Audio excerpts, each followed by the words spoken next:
আমাকে অনেকেই প্রশ্ন করে যে দাদা আমি আর্টস ব্যাকগ্রাউন্ডের, তো আমার পক্ষে কি ব্যাংকিং এক্সাম ক্লিয়ার করাটা সম্ভব? কিংবা অনেকেই আছে যারা সায়েন্স ব্যাকগ্রাউন্ড থেকে গ্র্যাজুয়েশন কমপ্লিট করেছে, দিয়ে হয়তো মাস্টার ডিগ্রিও কমপ্লিট করেছে। তারা আমাকে জিজ্ঞেস করে যে আমাদের পক্ষে কি ব্যাংকিং এক্সাম ক্লিয়ার করা সম্ভব?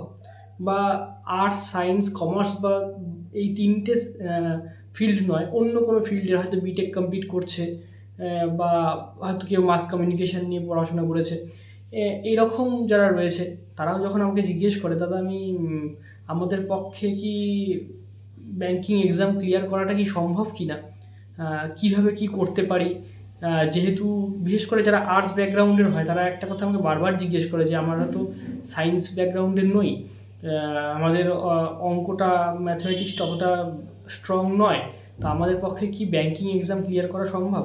তো আমি প্রত্যেককে ইন্ডিভিজুয়ালি উত্তর দেওয়ার চেষ্টা করি, কিন্তু সবসময় এই বিষয়টা নিয়ে আলোচনা করা হয় না।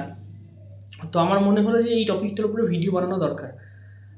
দেখো, তুমি যে ব্যাকগ্রাউন্ড থেকেই তুমি তোমার কোয়ালিফিকেশানটা কমপ্লিট করো না কেন, ব্যাংকিং এক্সামের জন্য যেটা দরকার সেটা হচ্ছে ব্যাচেলার ডিগ্রি। ঠিক আছে, সেটা তোমার বিএ হোক, বিএসসি হোক, বিকম হোক, বিটেক হোক, তোমার যাই হোক না কেন, তার জন্য তুমি সমস্ত ক্ষেত্রে কিন্তু তোমার এক্সামিনেশান দেওয়ার জন্য যে এডুকেশনাল কোয়ালিফিকেশানটা দরকার সেটা হচ্ছে ব্যাচেলার ডিগ্রি। অর্থাৎ তুমি যে কোনো ফিল্ড থেকেই ব্যাচেলার ডিগ্রিটা যদি কমপ্লিট করে থাকো তাহলে তুমি এলিজেবল, এক্সামের জন্য এলিজেবল। এবার প্রশ্নটা আসছে যে আমি যদি এক্সামের জন্য এলিজেবল হয়ে থাকি তাহলে আমার পক্ষে এক্সাম ক্লিয়ার করাটা সম্ভব কি না।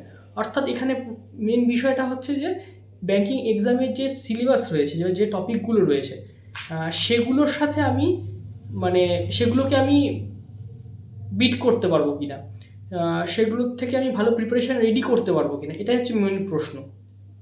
তো দেখো, সমস্ত কিছুর একটা বিষয় থাকে, যে যারা এই ব্যাংকিং এক্সামে প্রিপারেশান নিচ্ছে তাদের ক্ষেত্রে সাধারণভাবে আমি যে বিষয়টা লক্ষ্য করতে বলি সেটা হচ্ছে যে তোমরা যখন প্রিপারেশান নিচ্ছ, যে সাবজেক্টগুলো তোমায় পড়তে হচ্ছে তার মধ্যে যদি তোমার মেন যেটা সমস্যা সেটা যদি তোমার কোয়ান্টিটিভ অ্যাপটিটিউড হয়, অর্থাৎ অঙ্কের যদি তোমার সমস্যা হয়, তাহলে আমি বলবো ব্যাংকিং এক্সামে যে সমস্ত অঙ্কগুলো রয়েছে, যে লেভেলের অঙ্কগুলো রয়েছে, বেশিরভাগটাই কিন্তু মাধ্যমিক স্ট্যান্ডার্ডের হয়ে থাকে।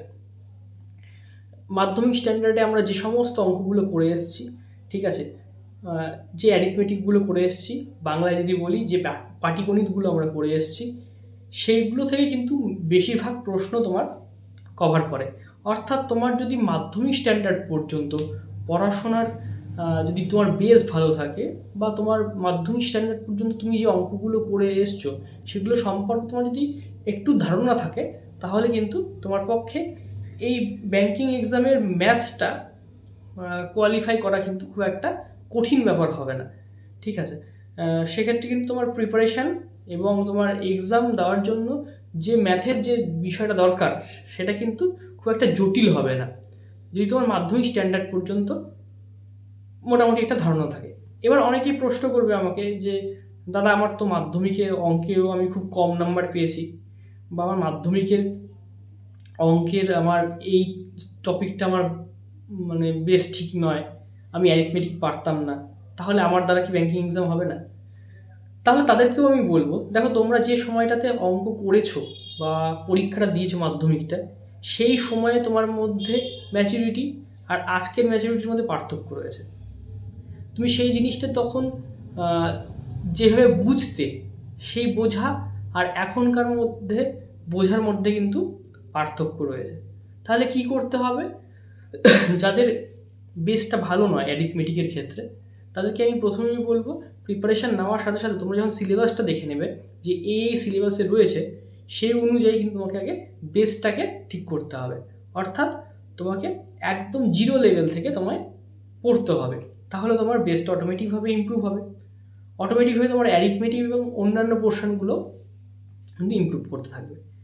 এবার অনেকেই আমাকে বলতে পারে যে দাদা আমার ক্যালকুলেশনের পার্টটা খুব দুর্বল, আমি খুব একটা ভালো ক্যালকুলেট করতে পারি না, তাহলে আমার কি হবে? দেখো, ক্যালকুলেশন যদি তোমার অ্যারিথমেটিক এই মানে বোঝাপড়ার যে জায়গাটা রয়েছে সেই জায়গাটা যদি ইমপ্রুভ হয়, তাহলে ক্যালকুলেশন করার ক্ষেত্রেও কিন্তু তোমার ইমপ্রুভ হবে। তো এটা গেল শুধুমাত্র আর্টসের ব্যাকগ্রাউন্ডে যারা রয়েছে, বা আর্টস বা কমার্স যাই বলো না কেন, যারা অঙ্কটাকে ভয় পাও বিশেষ করে, তাদের ক্ষেত্রে আমি বলবো এটা। এবার নেক্সট যে টপিকে আসছি সেটা হচ্ছে অন্যান্য ব্যাকগ্রাউন্ডে যাদের ইংলিশটা একটু দুর্বল, তাদের ক্ষেত্রে অনেকেই বলে যে দাদা আমার ইংলিশ খুবই উইক, আমার পক্ষে কি ব্যাঙ্কিং এক্সাম ক্লিয়ার করা সম্ভব? দেখো, ইংলিশ যাদের ক্ষেত্রে উইক, স্কুল লেভেলের যাদের ইংলিশটা উইক, তাদের ক্ষেত্রে কিন্তু আমি বলবো যে আমি মন করা কথা বলছি না, যে আমি বলে দেবো তোমার হয়ে যাবে, সেটা আমি ব্যাপারটা নয়। ইংলিশের যাদের উইক তাদেরকে আমি বলবো তোমাদের কিন্তু লড়াই করতে হবে, ঠিক আছে? হবে না এটা কোনো কথা নয়, হবে, কিন্তু তোমাকে সেক্ষেত্রে টাইম দিতে হবে। ইংলিশটা যাদের সত্যি উইক, যাদের হয়তো এরকম থাকে, একদম ফ্র্যাঙ্কলি বলছি আমি, হয়তো অনেকেই থাকে, আমার নিজের ক্ষেত্রেও কিছু কিছু সময় ছিল, একদম বিগিনিং লেভেলে তো আমার ছিলই, যে কোনো ইংলিশের প্যারাগ্রাফ পড়ে বোঝার যে ক্ষমতাটা, তার ভেতরে ইনার যে মিনিংটা রয়েছে, বা কি বলতে চেয়েছে, সেখান থেকে কী কনক্লুড করা যেতে পারে, বা এই বিষয়গুলো বুঝে ওঠার ক্ষেত্রে যাদের সমস্যা হয়, তাদেরকে বলবো তোমাদের ইংলিশে কিন্তু টাইম দিতে হবে, ঠিক আছে?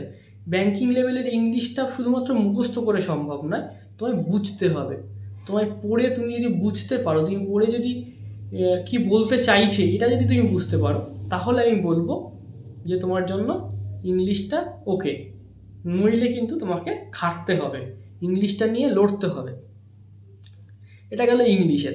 আর বাদবাকি যে বিষয়গুলো রয়েছে সেগুলো তোমাকে পড়তে হবে কনসিস্টেন্টলি, তোমাকে একের পর এক তোমার চ্যাপ্টার কমপ্লিট করো, প্র্যাকটিস করো।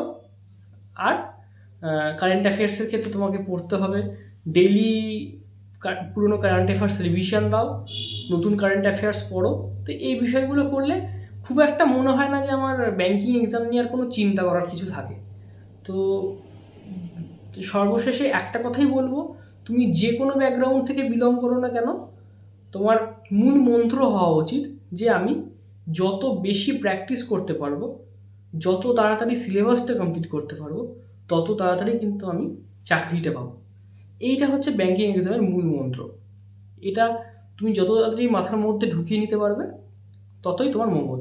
তো যাই হোক, আজকের ভিডিওটা এই পর্যন্তই থাক, দেখা হচ্ছে নেক্সট ভিডিওতে। তার আগে বলে রাখি, যারা চ্যানেলে নতুন তারা অবশ্যই চ্যানেলটিকে সাবস্ক্রাইব করে দিও, আর ভিডিও ভালো লাগলে একটা লাইক করো।